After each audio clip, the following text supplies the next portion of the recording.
Bonjour tout le monde, nous voici aujourd'hui pour essayer d'apprendre à réaliser un myelogramme. Il est clair que la façon de le réaliser sera dépendante de vos chefs et de votre centre, mais essayons d'avoir une base commune. La vidéo sera décomposée en 4 points. 1. Se préparer. 2. Ponctionner. 3. Aspirer. 4. Prélever et étaler. Puis quelques conseils pratiques. J'espère que cette vidéo vous plaira et qu'elle vous permettra de réaliser des myélogrammes comme un hématologue. Je vous souhaite bon courage et bonne vidéo. 1. Se préparer.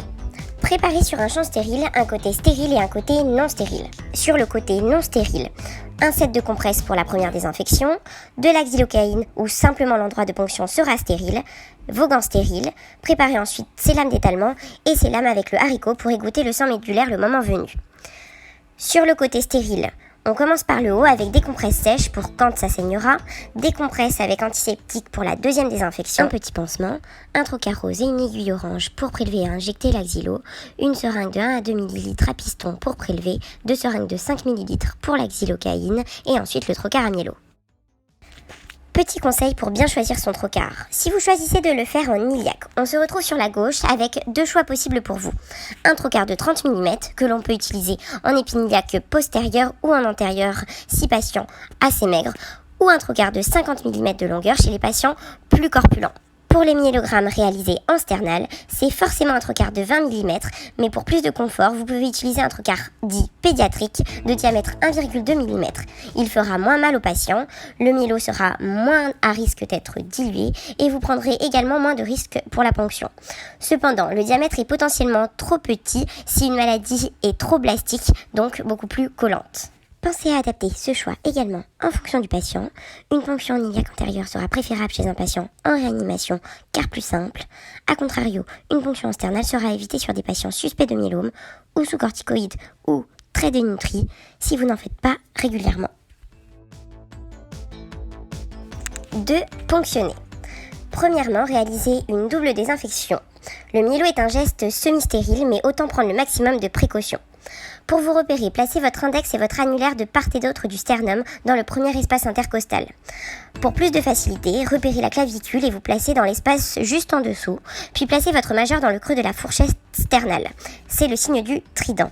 Piquez ensuite au croisement des 2 lignes sur la ligne du creux susternal au milieu de vos 2 doigts.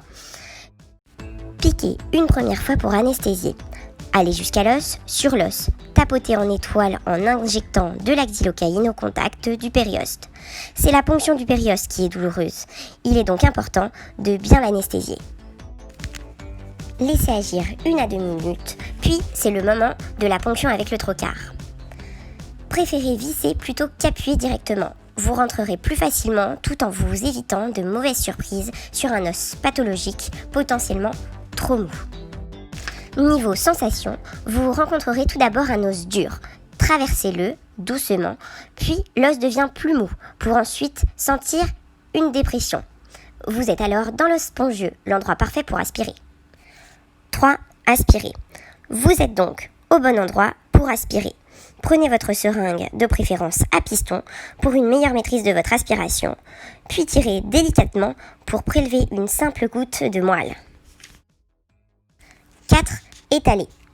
Il existe 2 principales méthodes d'étalement. La première, la méthode des gouttes, consiste à tapoter une goutte par lame sans pousser sur le piston pour éviter d'avoir trop de sang arrivant sur votre lame. Se mettre ensuite à 3 mm devant votre goutte, reculer sur la goutte, attendre qu'elle diffuse le long de votre lame, puis pousser en imaginant faire décoller un avion. La seconde méthode, plus simple, consiste à vider la fin de votre seringue sur une lame. Ensuite, égoutter le sang médulaire pour ne prendre que les grains.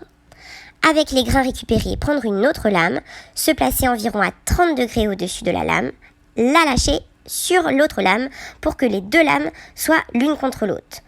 Ensuite, laisser diffuser par capillarité, puis tirer. Pour finir, quelques petits conseils.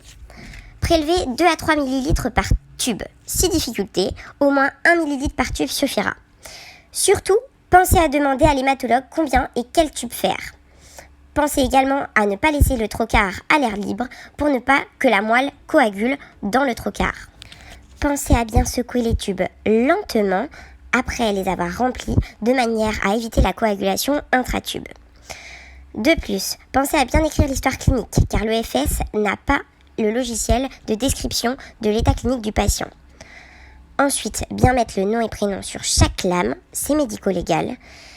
Ensuite, envoyer 2 ou 3 lames de chaque méthode si possible en les protégeant dans du papier pour le transport. Et voilà, c'est déjà la fin. J'espère que ça vous a plu et à tout bientôt pour de nouveaux tutos. Tuto mielo, tuto